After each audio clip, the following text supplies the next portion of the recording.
खबरें जो आपको सीधे जोड़ती हैं हमसे, जिनका आपकी जिंदगी पर होता है सीधा असर।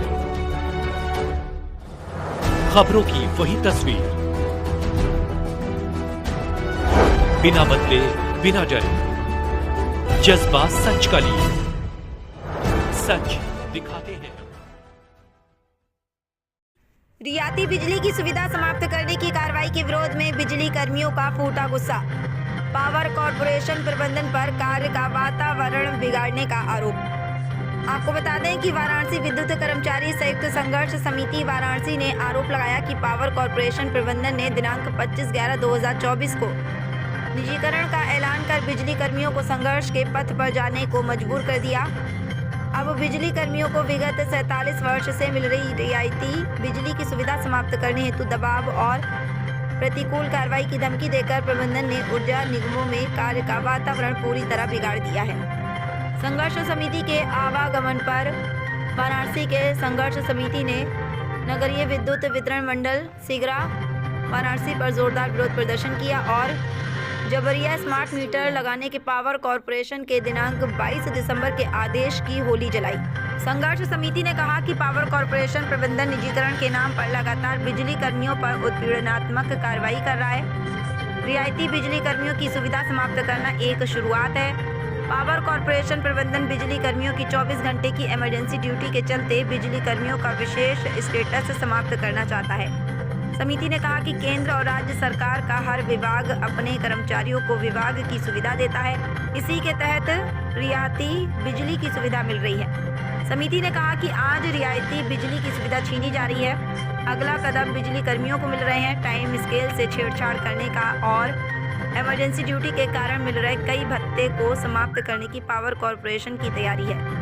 बिजली के निजीकरण के विरोध में आज 398 दिन सिगरा वाराणसी में धरना दिया गया, जिसमें मुख्य रूप से ई मायाशंकर तिवारी, ई अवधेश मिश्रा, ई जे.आर. यादव, हेमंत श्रीवास्तव, अभिषेक सिंह, राम सखीराम, रामजी इत्यादि नेताओं के साथ सैकड़ों विद्युत कर्मियों ने भाग लिया। वाराणसी से पी.के. शर्मा की रिपोर्ट।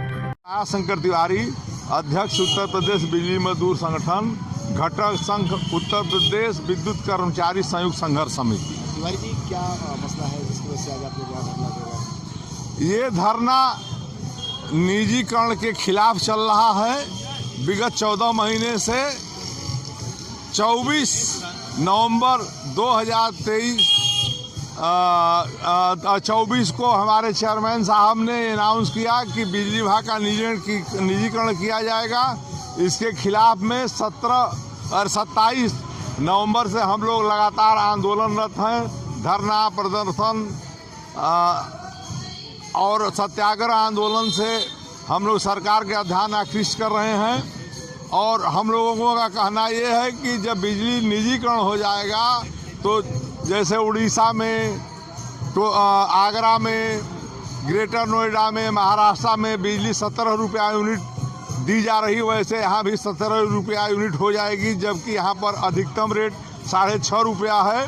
और जब इस विभाग को, सरकार को निजीकरण को देना है तो ये बात नहीं समझ में आती है कि अभी 44,000 करोड़ रुपया ये सरकार उत्तर प्रदेश के सिस्टम इम्प्रूवमेंट पर खर्चा करने जा रही है, जिसमें अभी तत्काल 8,000 कुछ करोड़ रुपया